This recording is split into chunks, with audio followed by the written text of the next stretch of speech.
2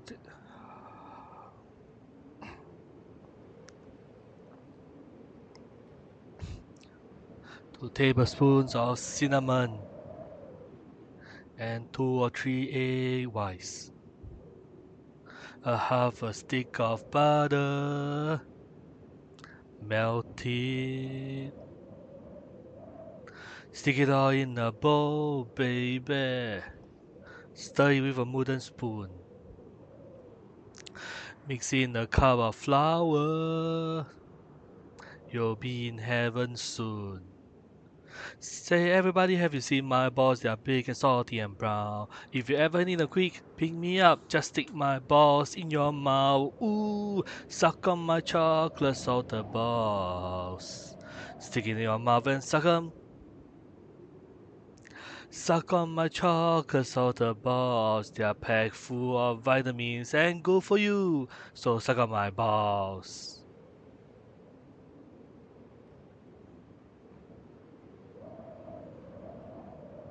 A cup of unsweetened chocolate and a half a cup of brandy, and throw in a bag or 2 of sugar, and just a pinch of vanilla.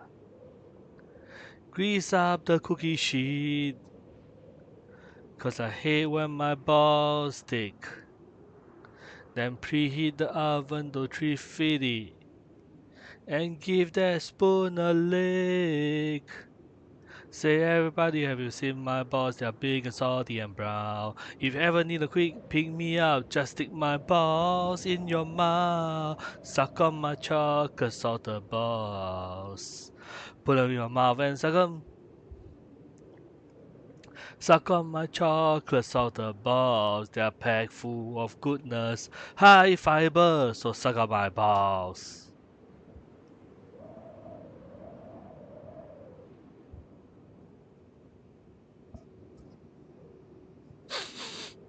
Hey, wait a minute. What's that smell? Smells like something burning. Well, they don't bother me none, as long as my rent paid on Friday. Baby, right? Kitchen. Cause I got a sneaking suspicion. Oh man, baby, you just burned my balls. Help me, my balls on fire. Help me, baby, my balls are burning. Get me some water. Pour some water on me. My balls are burning. Oh my goodness. Blow on them, blow on them. Huang Oh, suck on my chocolate salted balls. Put them in your mouth and suck them. They're on fire, baby. Suck on my chocolate salted balls. Blow up, baby. Blow. Ooh, suck on my balls, baby. Suck on my balls, baby. Suck on my red hot chocolate balls. Come on, baby. Woo. Suck on my balls. And that has been Chocolate Salty Balls by Chef from the South Park animated series. Hi, it's me, back with another Zomboid stream. And today we are going to be cooking up what do you call it? A Turducken.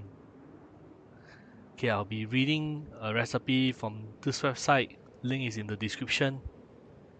And let's see what we get out of it.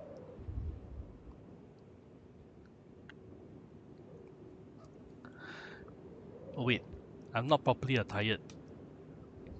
Hold on, let me change my outfit.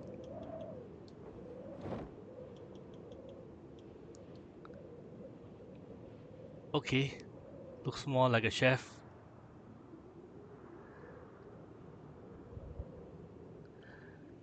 So, ever since I was a wee little cook, ripping out my first chives, burning my first steaks, and toughening up my first squid, I dreamt of poultry stuffed poultry. The idea of a turducken, a chicken stuffed into a duck, stuffed into a turkey, is just so damn appealing. How could there be such glorious birds not taste all the more glorious together? So Kirby-esque versions of ducks sucking up whole chickens, acquiring their powers, only to be sucked up by a turkey to create one mega bird danced through my eyes. I could taste their fats co-mingling on my palate. The history of the turducken is relatively modern. Some attribute it to Paul Prudhomme, the legendary Louisiana chef who also brought us the blackened fish, while others say it was first made at Herbert's Specialty Meats, also in Louisiana. But all place, its timestamp is somewhere around the 1980s. But as a concept, stuffed animal rolls have a pedigree that reaches back at least to Roman times, when rolls could use as many as 2 dozen different beasts of ever decreasing size. How romantic. So part of the appeal is the surprise. A perfect turducken should arrive at the table looking just like a regular old turkey. It's only upon carving that guests are given the first clue. Rather than trying to navigate the confounding curves of a breastbone, a carving line slices cleanly, smoothly through the entire boneless wonder, exposing the layered meat and stuffing within. So I wanted to make one, so make one I did. So the dream all came crashing down within the first few bites. Sure, the turkey's S-beast look impressive on the table, its misshapen sides bulging out like uncooked bagel dough, cornbread and sausage stuffing co-mingling inside with no attention paid to the boundaries the various birds were supposed to be setting up in there. But there was no way that even the most optimistic of holiday feasters could have pretended it was as tasty as roasting each of the birds individually. So the turkey was dry as a bone, the duck skin completely unrendered, fatty and chewy, the flavors a mishmash of competing ingredients. I, along with my entire family, ate the thing, smothered in gravy, washed down with plenty of red wine and hubris. I chalked it down to poor preparation and spent the next year trying to perfect my technique, cooking at a lower temperature, trussing and stuffing more carefully, but kept the same basic method intact. So things never got significant better. But then in 2007, I came to an even more shocking realization after tasting every major brand of mail order turducken available. They were all dry. So here are the basic problems with turducken. So a dry turkey and overcooked duck. The poultry needs to be cooked between 140 degrees Fahrenheit and 150 degrees Fahrenheit. Below that, and it's got a mushy texture and it's dangerous to consume. Let it heat up above that and it dries out irretrievably. So how do you cook a chicken in the very center of a duck and a turkey to 140 degrees Fahrenheit without overcooking the turkey or duck? You don't.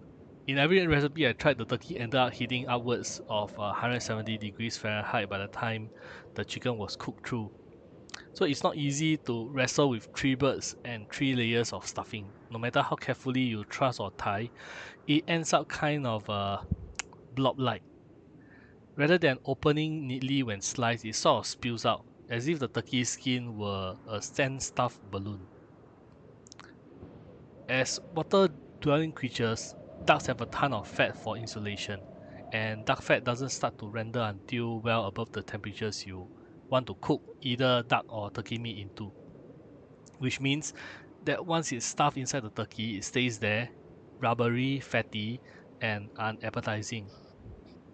The 3 birds, 3 different stuffings, one in the chicken, one between the chicken and the duck, and one between the duck and the turkey, it's impossible to get a clear, clean flavor out of the chimeric beast.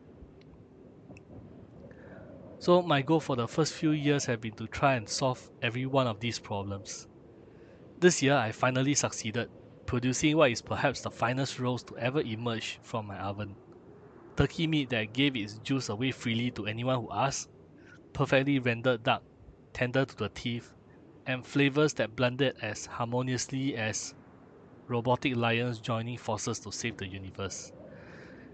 Is that a Voltron reference? So here, how's it's being done? Okay, the basics. Boning the birds. So the most difficult part of a turducken is boning out all the birds.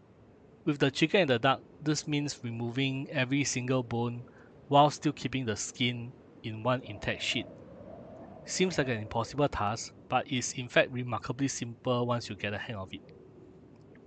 So the key is to realize that you barely use a knife at all. The knife is used to remove the wishbone, to slit the back, to cut the joint at the wings and thighs, and to scrape meat from the leg bones. That's all. Everything else is done by hand. The turkey, on the other hand, should have its leg and wing bones left in so that it still looks like a turkey after it's roasted. Okay, so deboning a bird is easier than it sounds. All you need is a sharp boning knife, a bird, and some clean kitchen towels to haul it with. Start by cutting off the wing tips between the joint. Okay, next locate the wishbone by pulling back the skin of the breast around the neck until you can feel the V-shaped bone just under the surface of the meat. Okay, make your first cut on one side of one branch of the wishbone. Repeat on the other side on the same branch.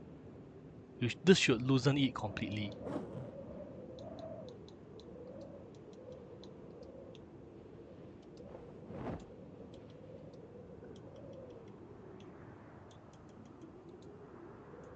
Okay, chop chop.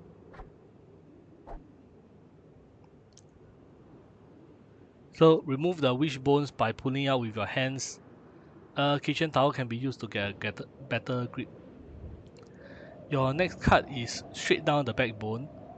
Cut firmly and deeply, letting your hand press against the vertebrae to ensure the skin is completely split. Now for the wing joint. So you pull back the corners of the skin like you're opening the collar of a shirt and feel for where the wing meets the body. There should be a ball joint there. Use your knife to cut through that joint until the wing bone pops out. Do not slice any more than is necessary. With ducks and turkeys, there is also a large collarbone attached to the same joint that can be easily pried from the body.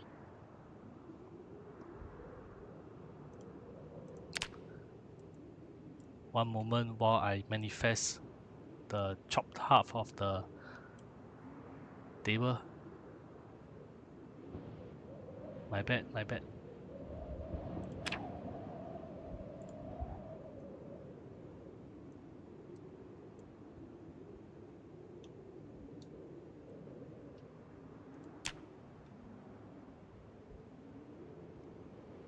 So after you cut through the wing joint, cut through the second wing joint as well. Holding the chicken's neck firmly with one hand, use the other hand to grab the entire wing. Maybe I should start preparing the duck as well.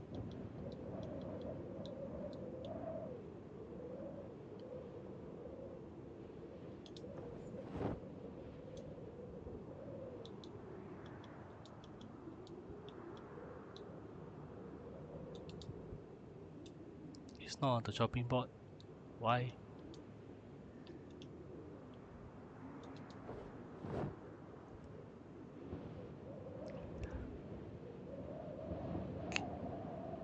So pull down on that wing and the meat should start to separate from the back and the breastbone on its own. Use your finger to pull through any stubborn connective tissue. With the turkey, you need to just use the very tip of the knife to cut through the tough connective tissue. So continue pulling down until the oyster, the duck master, where the thigh meets the backbone is exposed. So repeat on the other wing. The breast should now be half hanging off the front of the bird.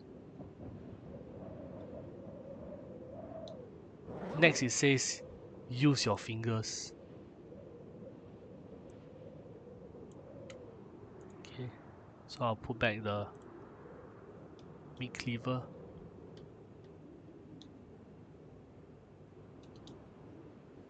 So stick the index finger and middle finger from one hand into the space between the breast and the breastbone, using the other hand to hold back firmly. Okay, pull down and out to separate the breast meat from the bone. the tenderloins will stay attached to the bone for now, and that is okay. So keep pulling on the breast until they are completely separated from the carcass. The only thing holding the carcass in place now is the thigh joints. So locating the thigh joints, turn the chicken so its back is facing up. Then carefully cut through the oyster to expose the thigh joint. With the oyster separated, grab the entire leg and bend it towards the body while simultaneously lifting it upward. This motion should cause the ball joint to pry out of its socket. Next, to cut through the joint. Once the joint pops out, it's easy to see what little connective tissue needs to be cut through to release it entirely. So repeat it on the other side, then pull the carcass away from the meat entirely. So now you have a semi-boneless poultry. So if you are on the turkey, you're done.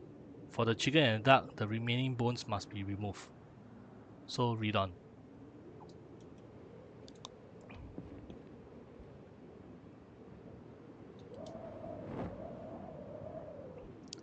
So take the tenderloins from the carcass by running your thumb under them. Then once it's loosened, the tenderloin can just be pulled out. No knife necessary, they should pop right out. If you want, you can remove the tough ligament that runs through them by grasping it with a kitchen towel, then scraping your knife along its length. The meat should come off, leaving the ligament in your hand. To remove the leg bones, start by grabbing the inner end of the thigh bone and using the hilt of your knife to scrape away the meat. It should come out cleanly. And when you reach the knee, you'll need to cut a few bits of connective tissue. Poke your way around the knee systematically until it's all clear. So keep scraping until the leg bone is also clean. You can also try to cut the leg bones out completely, but it's easier to just crack the bone at the ankle with a heavy knife or cleaver, then cut through the skin, discarding the end of the bone. The leg and thigh bones should then easily slip right out. To remove the wing bones, lifting them out and rest the end against the cutting board. Press it down on the meat and skin around it firmly, so the bone should pop right out. Now place the tenderloins in the space between the breast and the legs to create a more even layer of meat. So similarly, butterfly the top of the breast and fold it towards the center to even up your meat. And you'll be almost done. So season the chicken evenly and liberally with salt and pepper on all sides. Salt and pepper.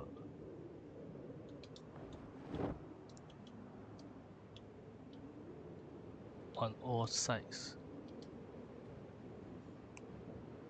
So once that is done, we come to the question of stuffing. The classic New Orleans style recipes call for 3 different stuffings in the birds. There's no strict rule as to what they are, but they usually involve a cornbread stuffing, a rice stuffing, and a oyster-based stuffing. So I've tried all of those, as well as a classic sage sausage bread based stuffing, one with dried fruits and a few other variations in between. So at first I thought the problems with the stuffing were limited to simply balancing flavors, a tough task in and of itself. Eventually I realized that the stuffing was part of the problem when it came to the structural integrity of my roast. While the meat is made of strongly interconnected proteins that set into shape as you cook them, the stuffing has no such shape holding power. So even in a fully roasted turducken, that stuffing is soft and malleable, causing the bird to deform, and therefore to cook unevenly, and looking totally unattractive as it spills out onto the cutting board upon carving, like a late night partner reacquainting himself with his dinner on the sidewalk. So if a green-based stuffing is the problem, why not switch to an all-meat stuffing? So forced meats like sausage and pate are common stuffing in classical French preparations, like galantines or ballotines for this very reason. So swapping out my bread stuffing for sausage, was a huge step in the right direction, instantly solving my flavor issues.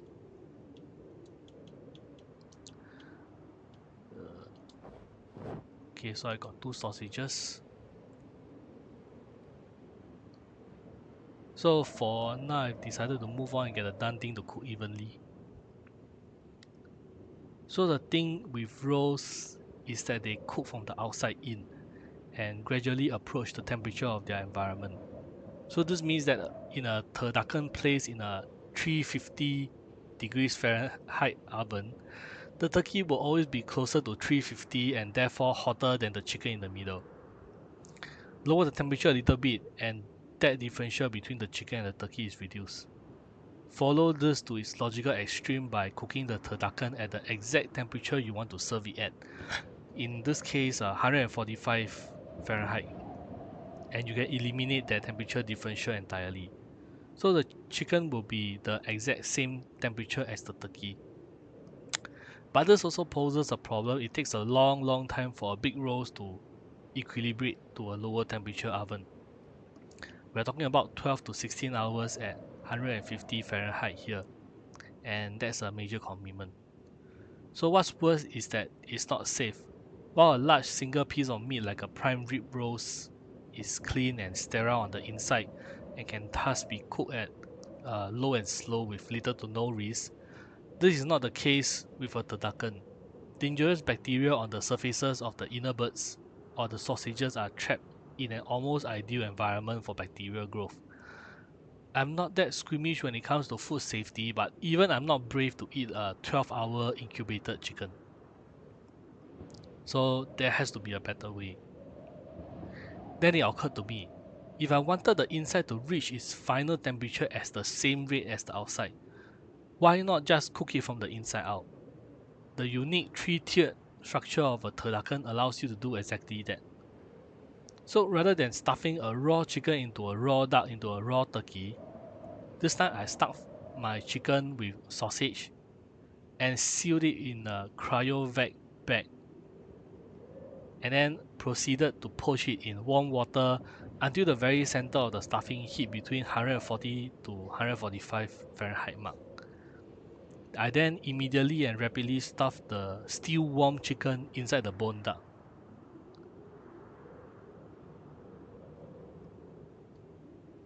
So let's see. I take one sausage and I place it in the chicken. So the par-cooked sausage stuffed chicken stays firmly in shape and is easy to handle, making wrapping the sausage stuffed duck around it a relatively simple stuff.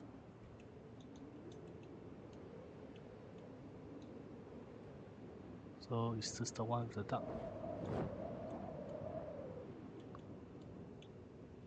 Okay.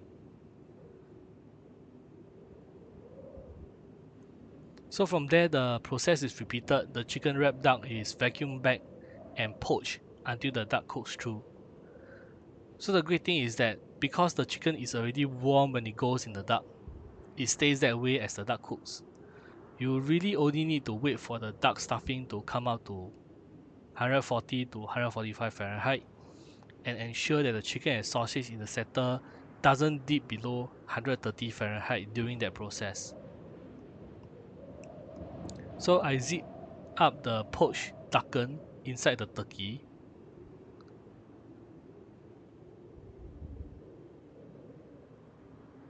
and sealed the whole thing with skewers and trussed the turkey and roasted until the skin was a golden brown and the turkey meat was at 145 Fahrenheit.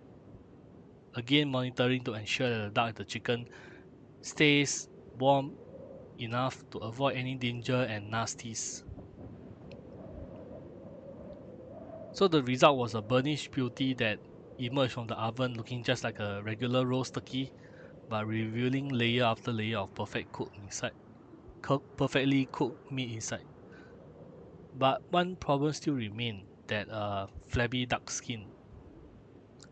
Okay, so this time we have just a solution for you. Just fry off the duck before wrapping in the turkey.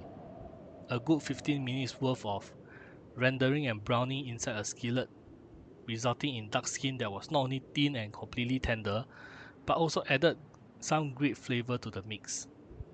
It was so beautiful as it is that I was almost tempted to serve the crispy Turducken as a small roast in and of itself. With that final tweak in place, you finally have it. The Thanksgiving table is going to be graced with the ultimate Thanksgiving roast, a 3-bird, 4-beast hedonistic extravaganza that not only looks and sounds impressive, but eats better than any turkey, duck, or chicken you ever had.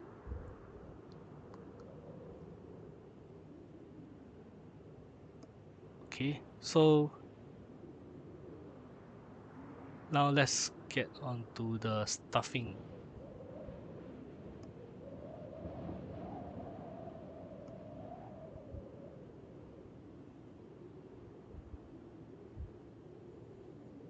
Okay.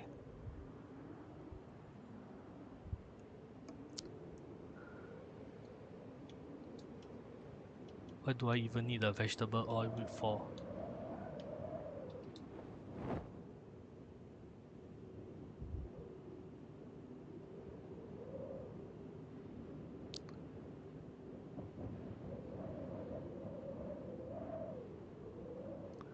Okay. Season chicken evenly on all sides with salt and pepper. Lay the chicken flat, skin side down, on the cutting board. Shape 12 ounces of sausage into a log, roughly 2 inches in diameter, and place it in the center of the chicken. Lift one side of the chicken and wrap it tightly around sausage.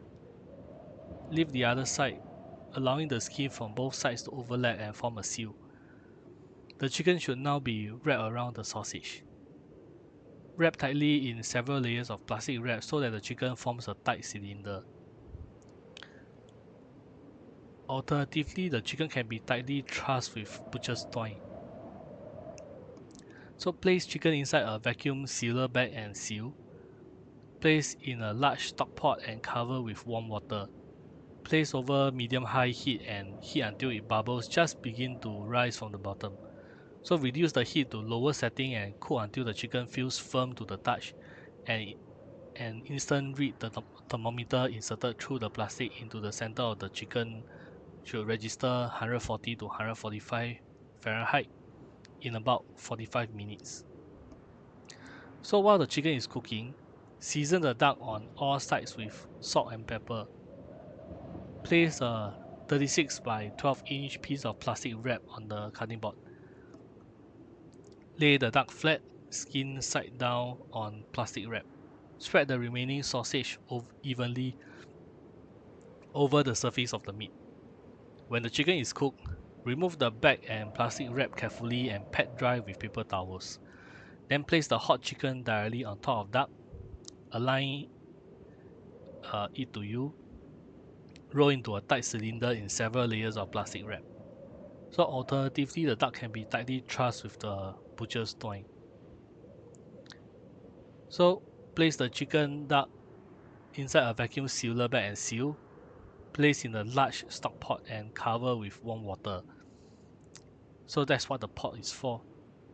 Okay, place over medium-high heat and heat until bubbles just begin to rise from the bottom.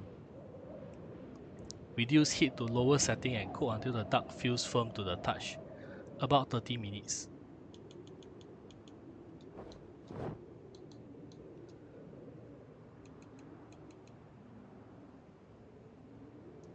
Let's see.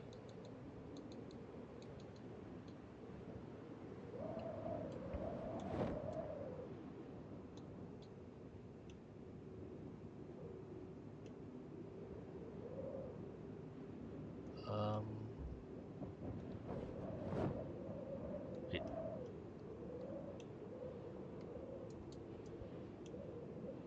I should be taking the chicken and the duck.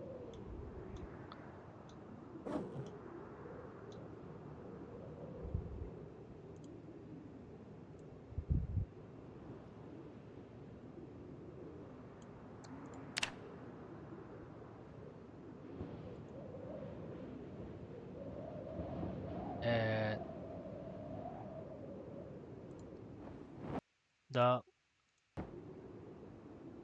Add chicken. Add another sausage.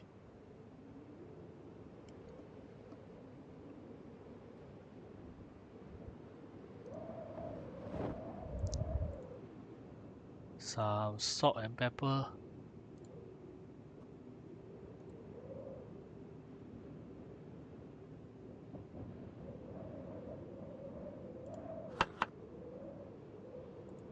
What else is there?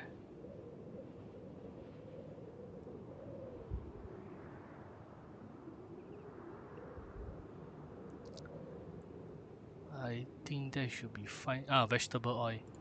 Whatever.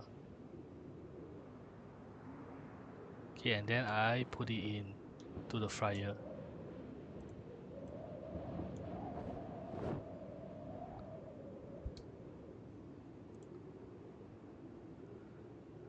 So temperature should be about 150. There's no 150 Fahrenheit, so 250 should have to be it. So turn on. So let it cook for 30 minutes. Remove duck from water. If you use a vacuum bag or plastic wrap, remove both. Then tightly truss the duck with twine. Dry exterior thoroughly with paper towels. Heat 2 tablespoons oil in a large skillet over the medium-high heat until shimmering. Add duck, chicken, and cook, turning occasionally until well brown and crisp on all sides. Pouring off excess rendered fat as necessary. You can reserve this fat for another use. Okay, about 15 minutes total. Adjust the oven rack to the lowest position and preheat the oven to 425. Place turkey skin side down on the cutting board and season the exposed side with salt and pepper. Remove twine from duck, chicken and place in the center of the turkey. A line along the center. If necessary, trim the duck chicken roll so that it is the same length as the turkey breast. You can serve the excess duck turkey as well. So carefully leave one side of the turkey to cover the duck chicken, then leave to the other side, letting the skin overlap by at least 1 inch. Use metal or wooden skewers to secure the skin in 5 to 8 locations. So carefully transfer turkey to a V or U rack set in a roasting pan, seam side down. Transfer the turkey to the roasting pan. Okay, I can do at least that. Please, game. Game. You should put the turkey on the roasting pan. Game. No, you can't. Can you place it beside the roasting pan? Huh?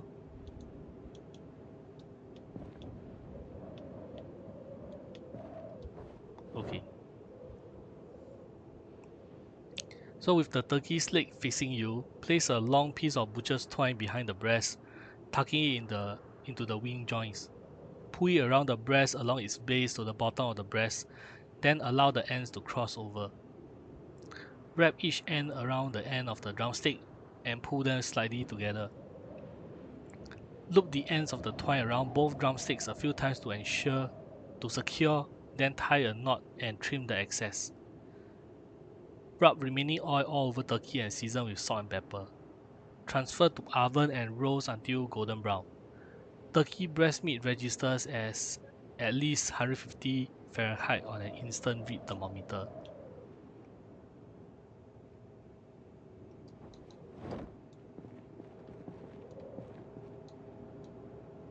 Okay, the turkey, the pan, and the thigh should register at least 165 Fahrenheit for about 1.5 hours.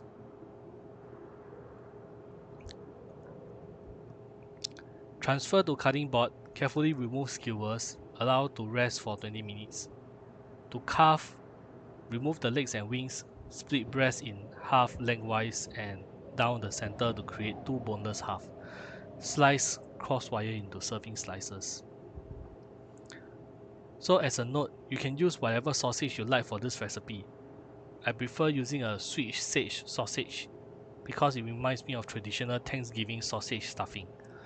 So if you are concerned about the safety of cooking in plastic wrap, use butcher's twine along with heat-approved vacuum sealed bags designed for sous vide cookery.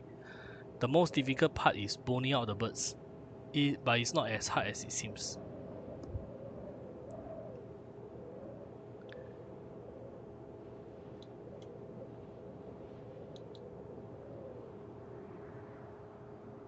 Okay, so is it even cooking?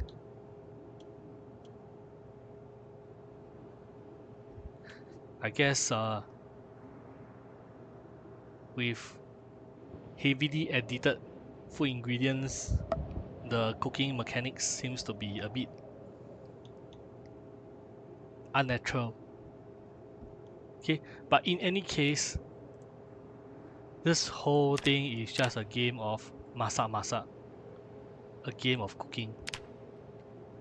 What we really want is actually to simply just take the bird,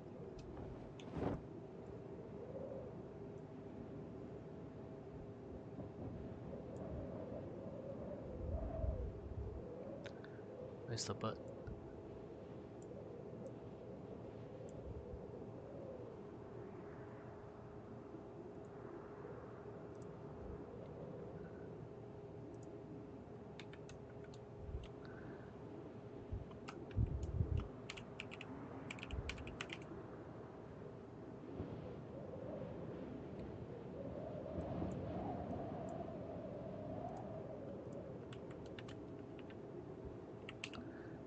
Take the bird.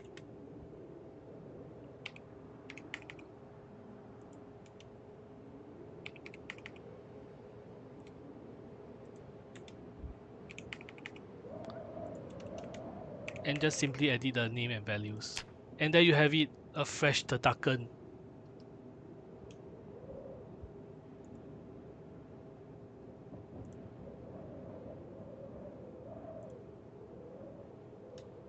Is he allowing me to place the Turducken?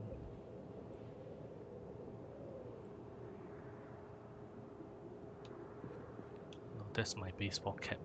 Why?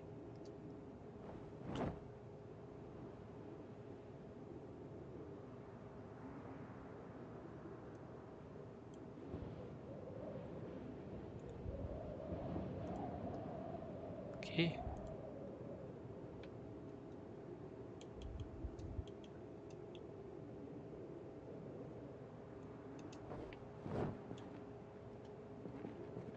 Can you see the bird? No, the bird has clipped into the chopping board.